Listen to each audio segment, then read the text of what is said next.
Ces montagnes l'ont protégé des tumultes du monde pendant des siècles. Jusqu'en 1974, le Bhoutan était un pays fermé aux étrangers. Aujourd'hui, le royaume n'en est pas plus accessible. Son réseau routier subit les affres de la mousson. Des pluies de rochers emportent les voyageurs.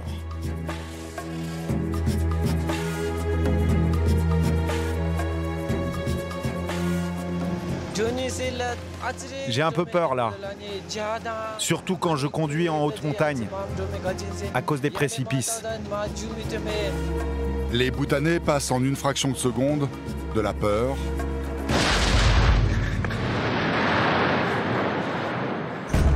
au bonheur. C'est comme cela que se définit le petit royaume.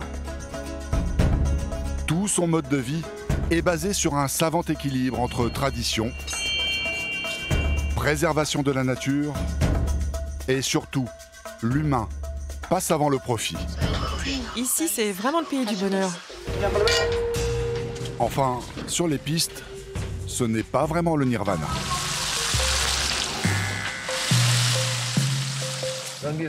Comme les routes sont mauvaises, c'est quand même très dur d'atteindre le bonheur. Au Bhoutan, sagesse et mère de sûreté.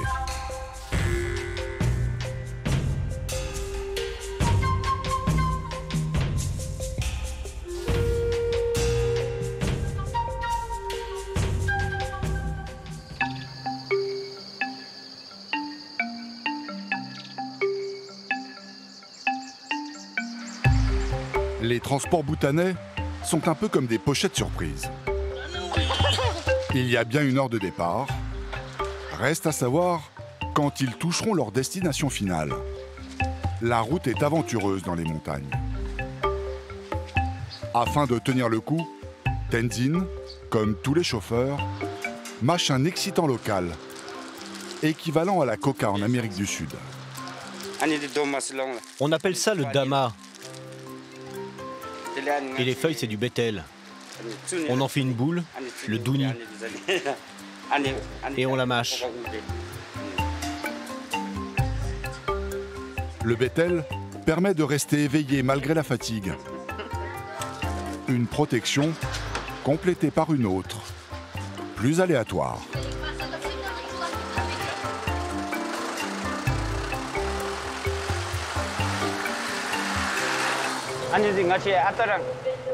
Je prie toujours Dieu, car je suis chauffeur. Et je mets ma vie et celle de mes passagers en danger à chaque voyage. C'est la raison pour laquelle je prie, afin que le voyage se passe sans encombre. C'est pour ça que je le fais à chaque fois. Tenzin se dirige vers la frontière indienne. 15 heures de voyage pour 181 km au cœur de l'Himalaya. Seulement là-haut, tout s'annonce compliqué.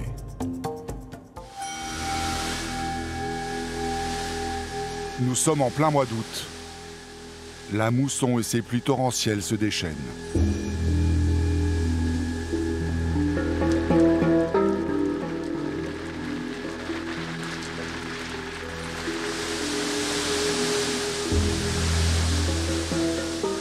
Les flots emportent tout sur leur passage.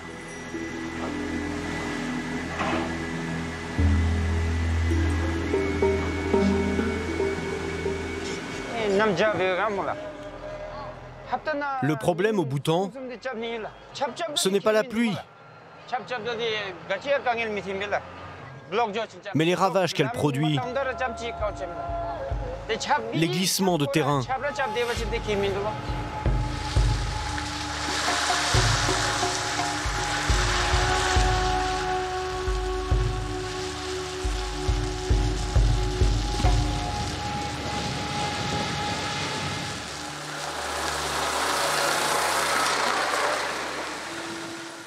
Ici, il y a eu un éboulement.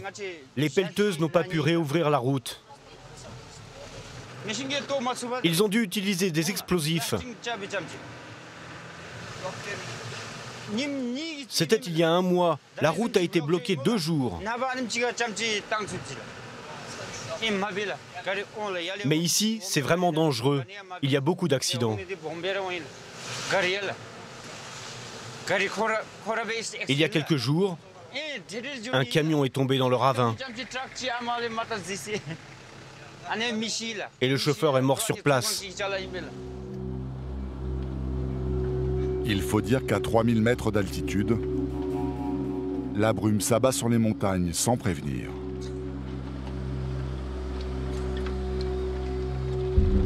Les véhicules qui tentent de la percer sont pour la plupart vétustes.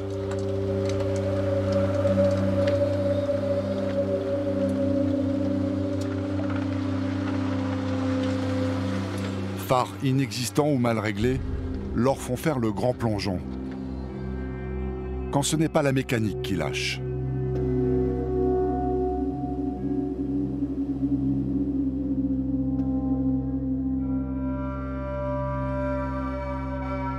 Cet accident vient tout juste d'avoir lieu. Le chauffeur s'est renversé dans un geste désespéré. C'est lui le chauffeur. Oui, c'est moi. Il a perdu le contrôle. Ses freins ont lâché dans la descente. Il a préféré finir dans le talus plutôt que de finir dans le précipice. Ces montagnes serviraient de trône aux dieux, et leur humeur est changeante.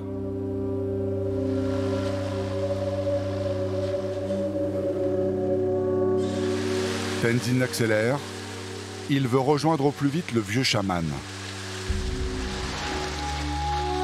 Le seul à savoir chuchoter à l'oreille des dieux.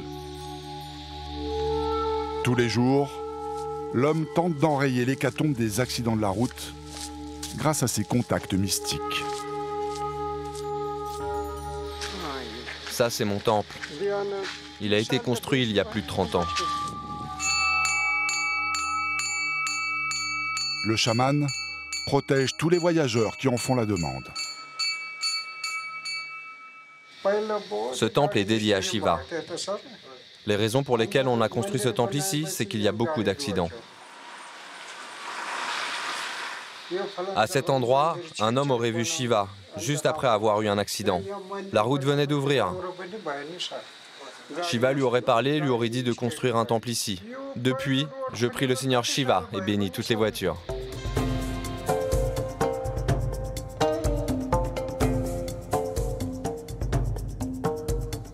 Même si Tenzin est bouddhiste, la bienveillance du dieu hindou ne sera pas de trop sur cette route.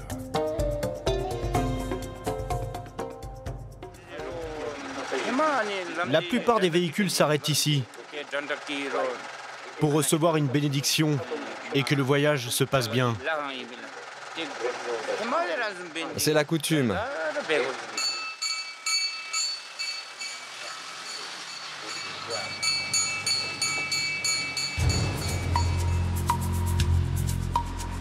Quant à ceux qui ignorent les prières du chaman, ils le regrettent rapidement.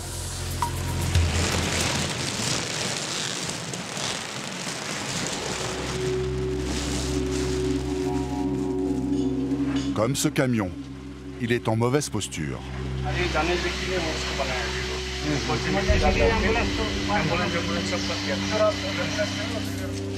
L'effondrement a failli l'entraîner au fond du ravin. Tout autour de lui, la montagne est instable. Et ce n'est pas le seul souci. Il ne faudrait pas que ce camion chargé de dynamite bascule à son tour. L'explosion serait dévastatrice. Malgré le danger, la terre a été aplanie pour laisser passer les voitures.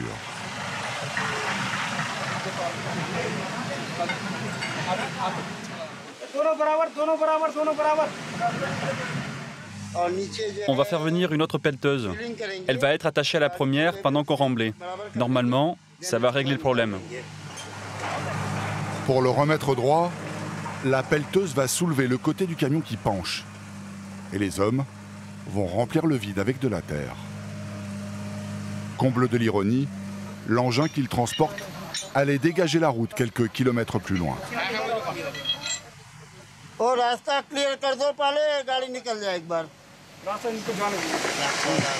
Il faut faire vite.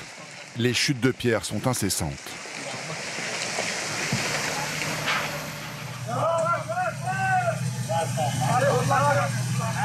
Le camion et son chargement ne bougent pas d'1 centimètre.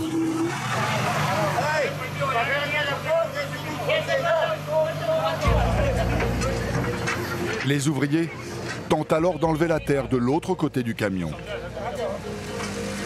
L'engin se redresse, mais l'opération de sauvetage leur prendra la journée. Une journée pendant laquelle des dizaines d'autres chauffeurs seront à l'arrêt. Mais qu'importe la rentabilité, ce n'est pas l'argent qui prime au Bhoutan.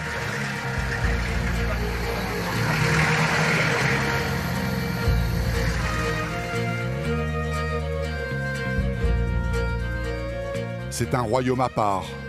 Il fait passer l'humain avant le profit. En opposition au PNB, l'indice des valeurs matérialistes, son roi a instauré le BNB, le bonheur national brut.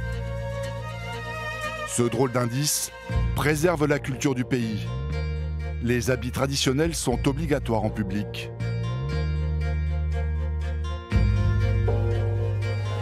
Mais les tenues occidentales commencent à faire leur apparition.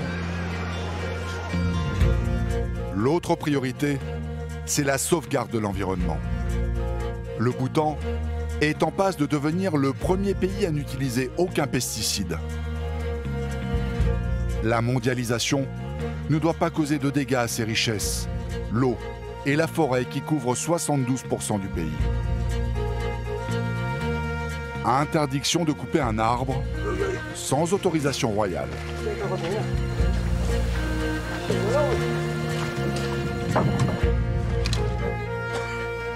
Tsewang est un entrepreneur heureux. Il a pu acheter 30 tonnes de bois. Heureux, mais contrarié comme un patron. Avec les problèmes de route au Bhoutan, le prix du transport est très élevé. Si la route est bonne, ça me coûte l'équivalent de 25 €. Si elle est mauvaise, en revanche, c'est plus de 40 €, juste pour faire la route entre Bhoutan jusqu'à Thimphu, la capitale. Mais il n'y a pas d'autre possibilité. On ne peut pas faire autrement.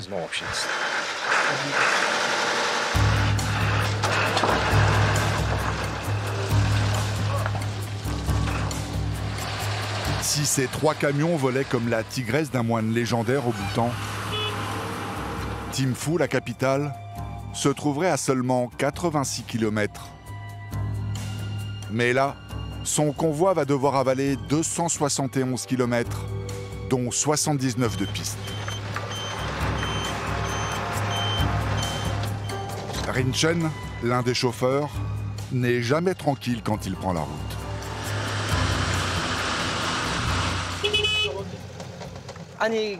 Elles m'énervent, ces vaches. Elles sont en plein milieu. Elles font comme si la route leur appartenait.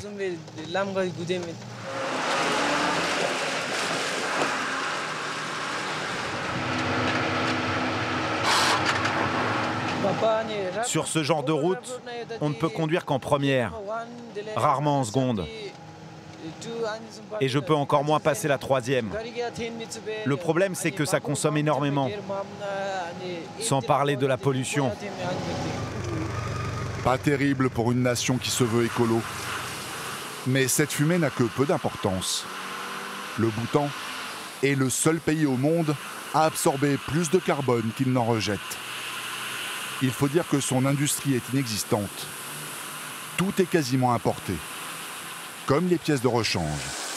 Elles sont donc chères, et les camionneurs réparent leur engin à coups de système D.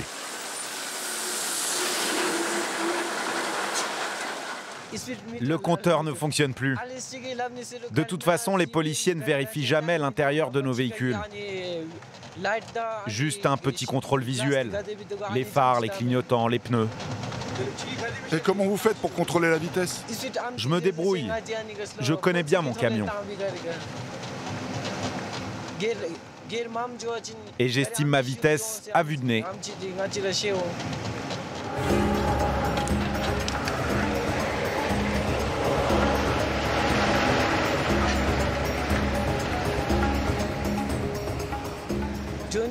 J'ai un peu peur,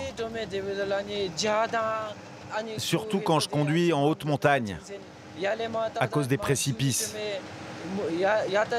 Et quand ça descend, avec le poids du chargement, on peut glisser. C'est ça qui me fait très peur. Mais je n'ai pas le choix. Il faut que je le fasse.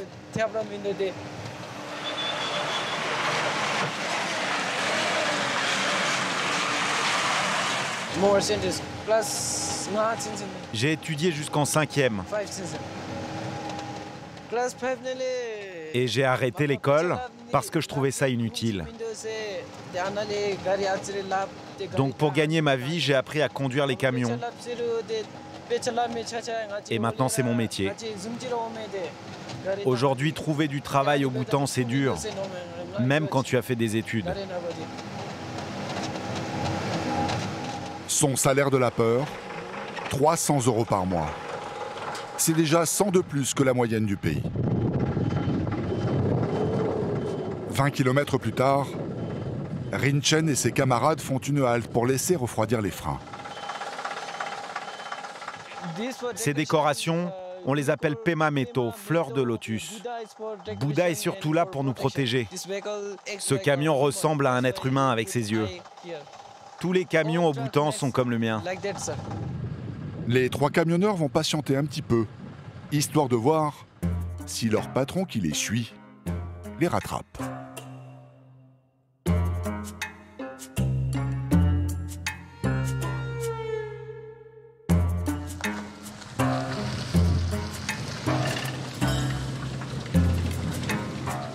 Seulement, sa voiture n'est peinte d'aucune protection divine.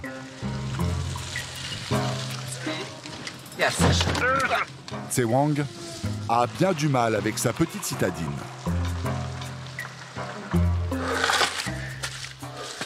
Qu'est-ce que vous regardez? J'ai entendu un bruit suspect. C'est pour cela que je regarde en dessous de la voiture et que je vérifie. Vous savez, à cause de l'état de la route, nos voitures souffrent énormément. Quand il voyage, Tse Wang se dit parfois que l'indice du bonheur national brut tient plus du concept que de la réalité. Grâce à la mise en place du bonheur national brut, notre pays vit dans le bonheur. Nous sommes autosuffisants et les gens travaillent pour eux-mêmes. On ne dépend de personne. Chaque citoyen gagne assez pour ne pas mendier. Je pense que c'est la raison pour laquelle ils ont appelé ça le bonheur national brut. Si les routes étaient bonnes, le concept ne serait pas remis en question. Mais comme les routes sont mauvaises, c'est quand même très dur d'atteindre le bonheur. Tse Wang en oublie cet adage bouddhique. Il n'y a pas de chemin vers le bonheur est le chemin. Et pour lui, il est encore long. Du haut de ses 51 mètres, Bouddha veille sur le pays. Le roi du Bhoutan régit son peuple selon la philosophie bouddhiste. L'homme doit respecter la terre et vivre en harmonie avec les êtres qui l'habitent.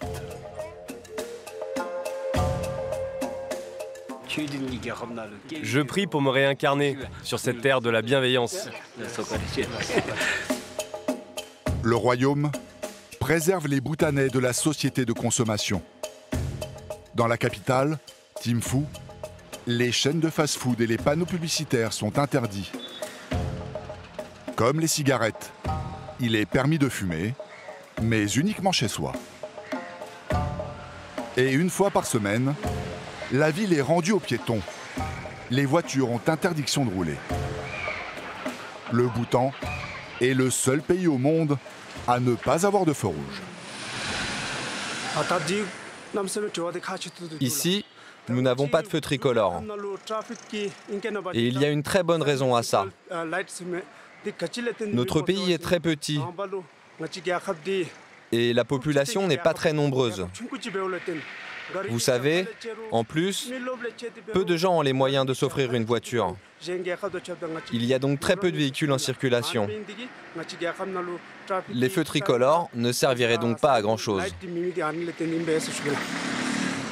Un peu plus de 35 000 voitures pour 800 000 habitants. C'est vraiment très peu comparé à la France, où 83% des gens en possèdent une. Seulement, jouer les feux rouges est parfois un peu fatigant.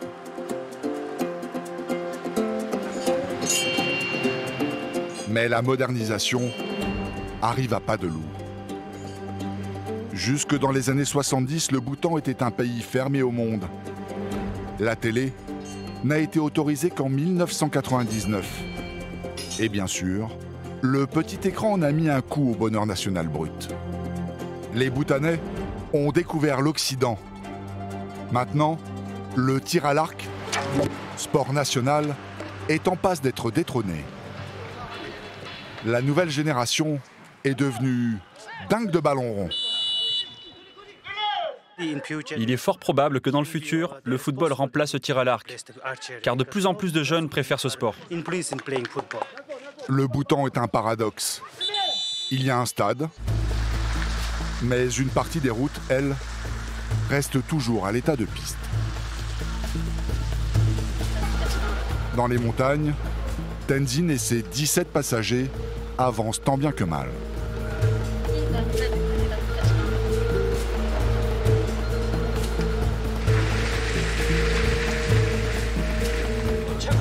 Au Bhoutan, les bus jouent un rôle social important. Sans eux, le bonheur n'atteindrait pas les villages. Tenzin pallie au manquement du royaume.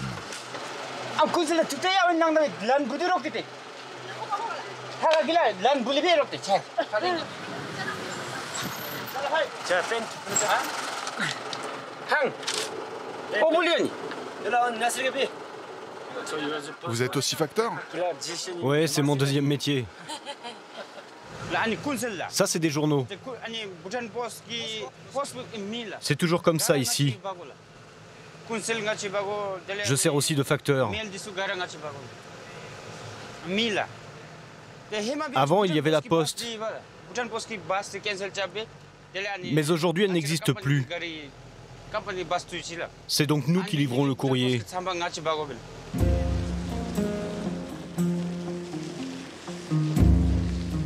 Au vu de la hauteur des ravins, c'est presque de l'aéropostale.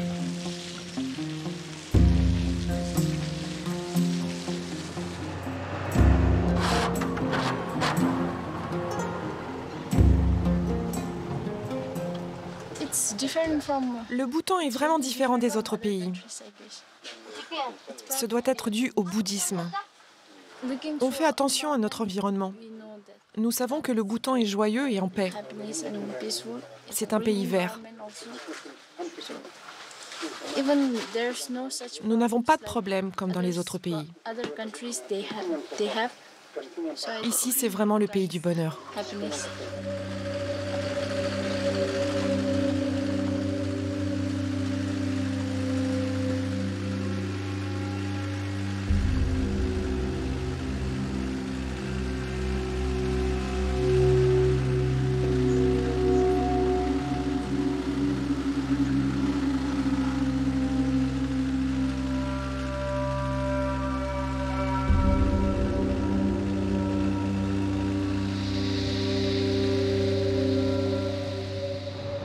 Jusqu'ici, on n'a pas eu beaucoup de difficultés. Mais le plus dur, c'est quand la route s'effondre. On risque d'être bloqué pendant de longues heures. Pour moi, ça ne me pose aucun problème. Mais c'est pour mes passagers. Ils devront patienter, d'autant qu'on ne sait jamais combien de temps ça peut durer. Les secousses permanentes ont au moins une vertu, celle de bercer les passagers. Voilà 10 heures qu'ils roulent et ils n'ont parcouru que 100 km. Le bonheur semble s'être écarté des pistes du Bhoutan. Ce barrage n'annonce rien de bon.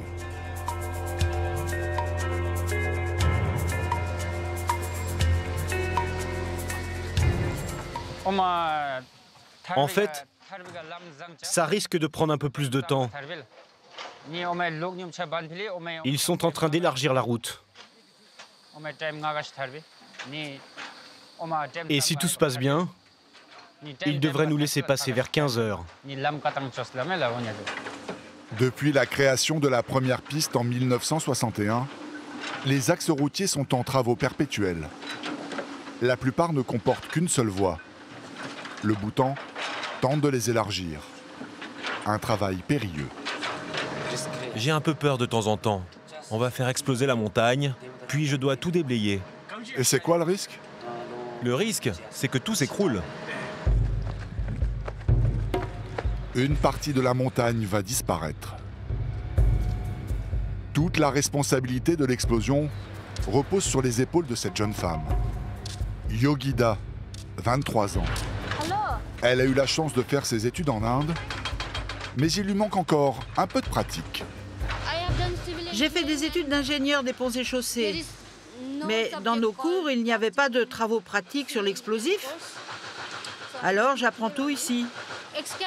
Les pelleteuses ne peuvent pas creuser ces rochers, car les pierres sont trop dures et trop résistantes. Elles sont là depuis des siècles et des siècles. C'est le problème principal pour faire des routes ici. Des centaines de trous sont percés dans la montagne.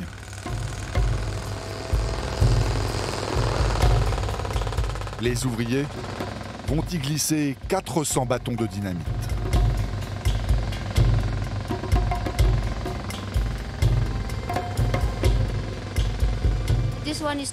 Ça, c'est le détonateur. On s'en sert pour la mise à feu.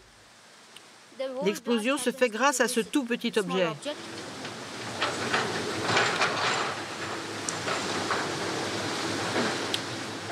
Maintenant, il ne reste plus qu'à connecter la mèche aux explosifs. Sans aucune expérience, Yodiga lance la mise en place de la dynamite. Elle espère que ses calculs sont bons. Si la charge est trop forte, l'éboulement emportera la route. Si elle est trop faible, il faudra tout recommencer. Et la seule règle de sécurité, c'est savoir courir le plus vite possible. Ça va aussi exploser de l'autre côté, donc il faudra courir par là. On a combien de temps avant l'explosion? Ça va prendre 1 minute, peut-être. Peut-être? Peut-être, à peu près. Mais pas plus.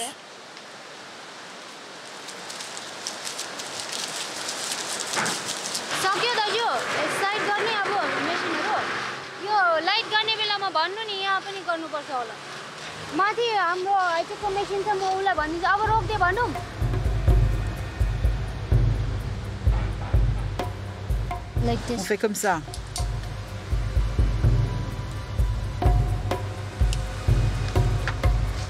Et maintenant, on court. Ça peut exploser dans 1 minute ou peut-être quelques secondes. Vous ne savez pas? Non, on ne sait pas. C'est la surprise. Oui. Il ne devrait pas y avoir de projection ici, mais on va quand même courir jusque là-bas. Les roches pourraient tomber à cause des secousses. Dernièrement, j'ai entendu dire que des gens étaient morts comme ça.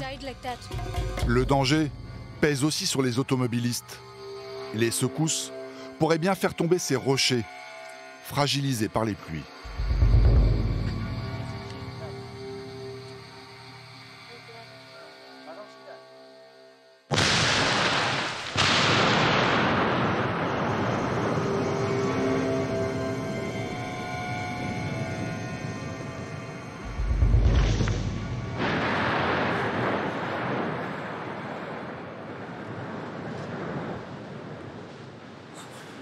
On va aller voir maintenant l'étendue des dégâts.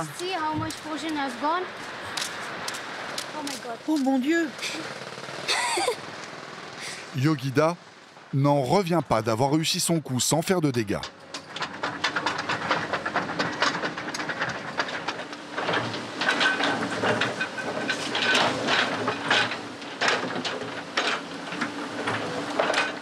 En moins d'une heure, la route est dégagée.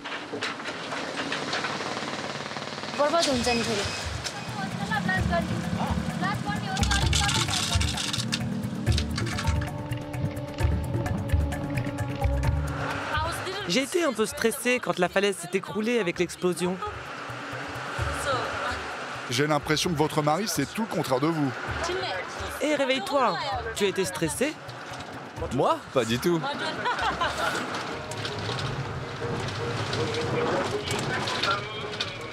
La fatigue s'installe.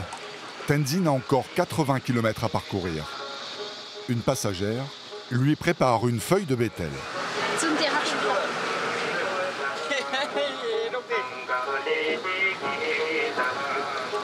De quoi tenir les 6 heures de route restantes.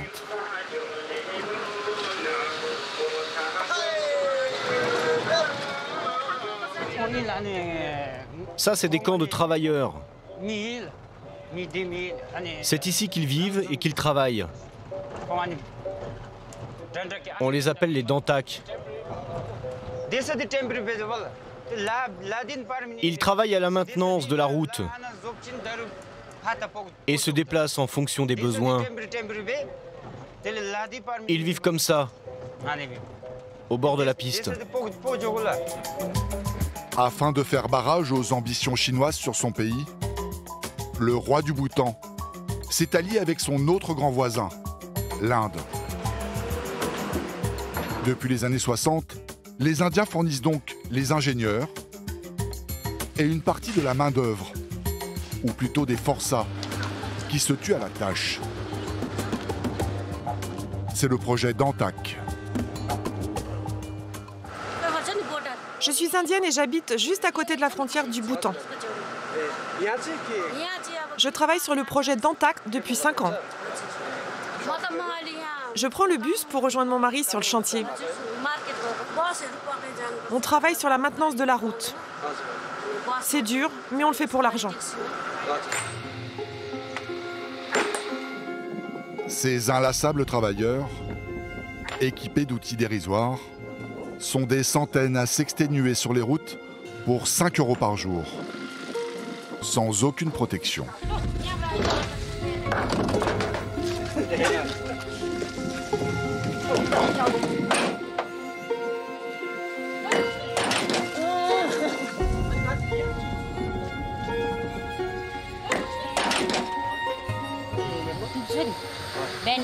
C'est un métier très fatigant. Ça fait 3 ans que je fais les chantiers. Pour cela, je dois me lever très tôt. On casse des pierres pour l'entretien des routes. Les Dantak semblent ne pas entrer dans l'indice bhoutanais du bonheur national brut.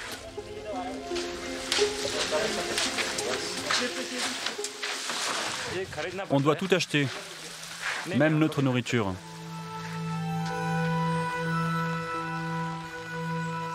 Les ouvriers rentrent en Inde tous les 6 mois. En attendant, ils vivent dans ces baraques de fortune.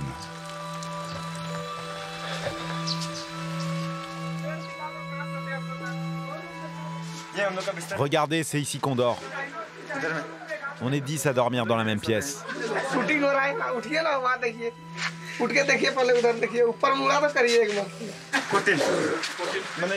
Au total, on est 14. Les autres dorment à côté. La vie est très difficile ici. Le patron exige qu'on travaille beaucoup. Les problèmes, ce sont les pluies torrentielles. Il y a des rats partout. Et si on veut acheter de la viande, il n'y en a pas. On doit survivre tous les jours avec des pommes de terre et des aubergines. L'eau n'est pas potable. On a des problèmes de santé, dus aux intempéries et au travail. C'est vraiment une vie de forçat. C'est un métier très dangereux. On porte des charges très lourdes et brûlantes. Si on n'y fait pas attention, on risque l'accident. C'est pour ça qu'on doit être très vigilant. Les Dantak sont aussi chargés de goudronner les pistes. Si ces machines semblent modernes, les esclaves de la route chauffent le bitume de manière archaïque.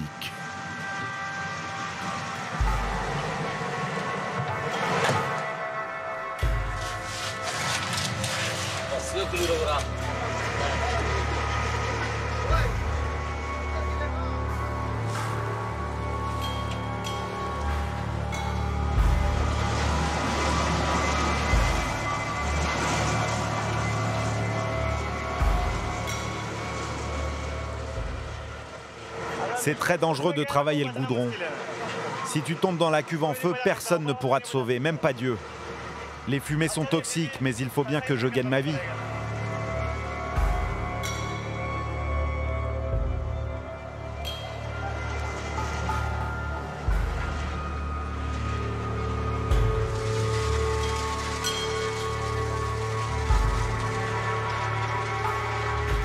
Si l'un des ouvriers ose se plaindre de ses conditions de travail, c'est un retour en Inde, assuré.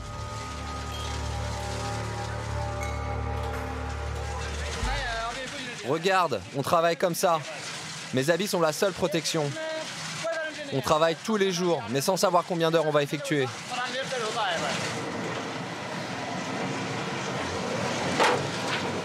Au Bhoutan, l'écologie est sacrée. Sauf peut-être quand il s'agit de moderniser les infrastructures.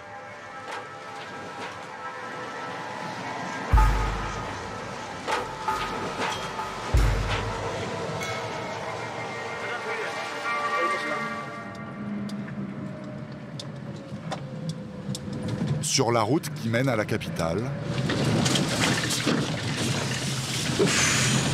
Tsewang tente de rattraper les 3 camions qui transportent son chargement de bois.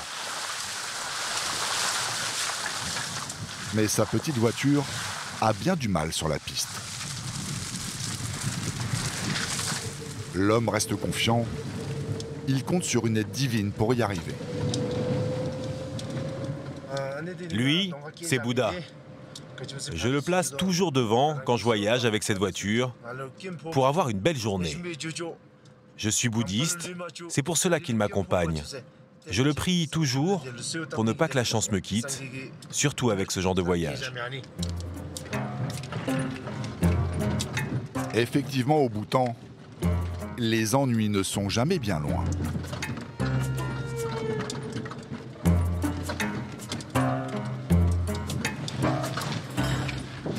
Regarde, la route est quand même très dangereuse.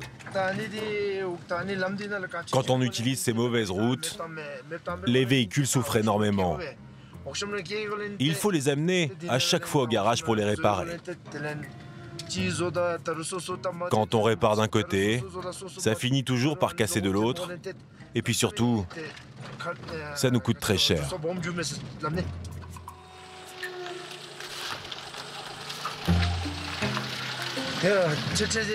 Les accidents, ça arrive souvent.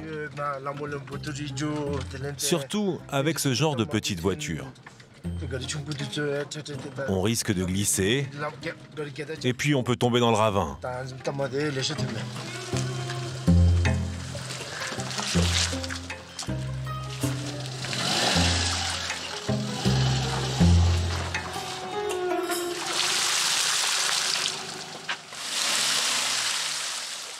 Là, ça y est, je suis embourbé. J'ai beau essayer, impossible de sortir. Je vais quand même tenter ma chance.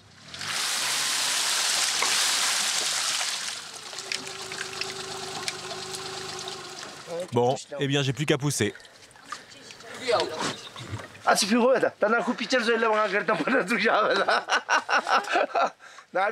Il va falloir que je m'en fasse des amis pour qu'ils m'aident à pousser. Les Bhoutanais sont solidaires, ils s'entraident? Oui, les Bhoutanais sont très serviables. Si vous demandez de l'aide, il y aura toujours quelqu'un. Nous sommes un peuple très gentil.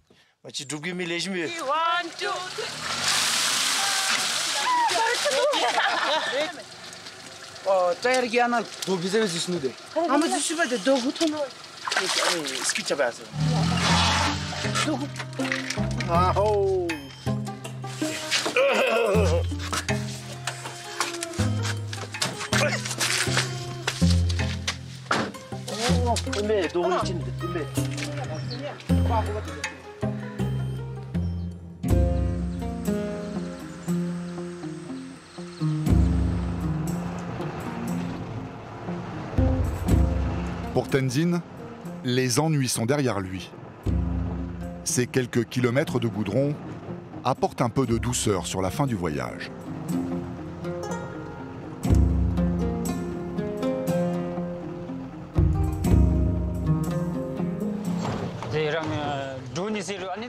Je n'ai jamais peur. Mais je me préoccupe beaucoup de mes passagers. Ce qui m'inquiète le plus, c'est l'état de la route. Je fais attention à ne pas casser mon bus. Et ce n'est pas facile avec toutes ces pierres qui jonchent la piste. Si je tape dedans, c'est le pire qu'il puisse m'arriver. Mon souci principal est de faire en sorte que mes passagers arrivent entiers à destination. Et jusqu'à aujourd'hui, j'ai eu de la chance. Je n'ai jamais eu d'accident.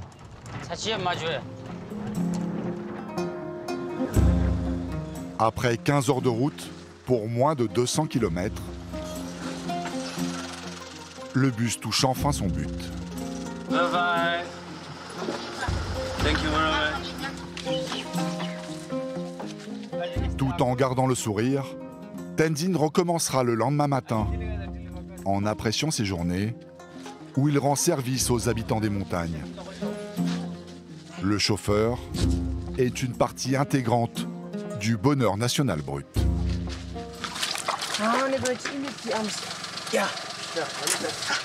Tout là-haut, au milieu des nuages, les efforts sont loin d'être partagés.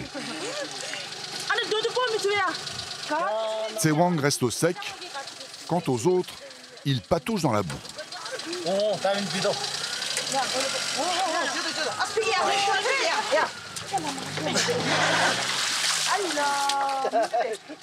Tsewang a une façon bien à lui d'interpréter le bonheur.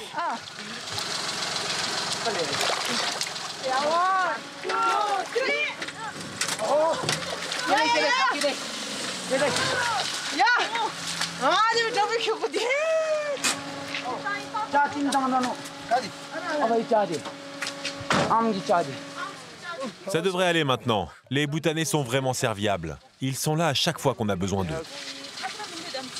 On aide souvent les voitures qui se bloquent dans la boue, surtout avec ce genre de petits véhicules.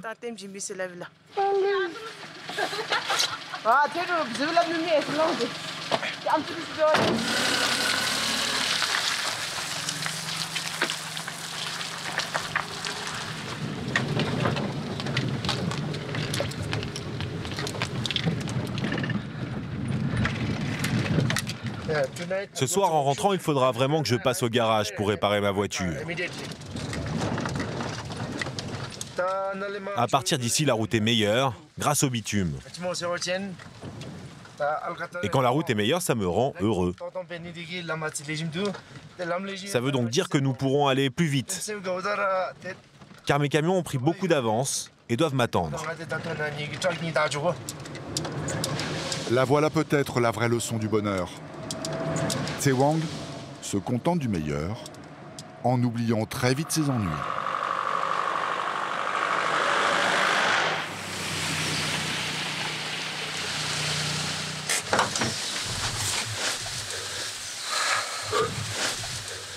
Ça y est, on a fini par y arriver. Le contrat est rempli. C'était vraiment dur.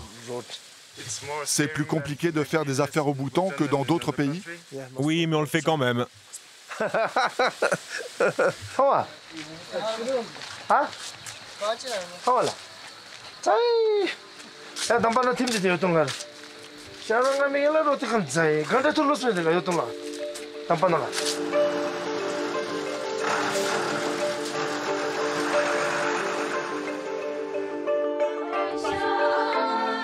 Au Bhoutan, l'humain passe avant le profit.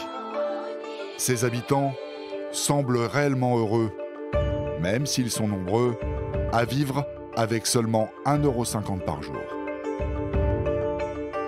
Maintenant, la question est de savoir combien de temps le pays conservera son identité. Les voitures se font plus nombreuses, les smartphones se démocratisent, et désormais, les Bhoutanais s'endettent pour s'équiper à la maison. Un vent de changement souffle doucement sur le royaume.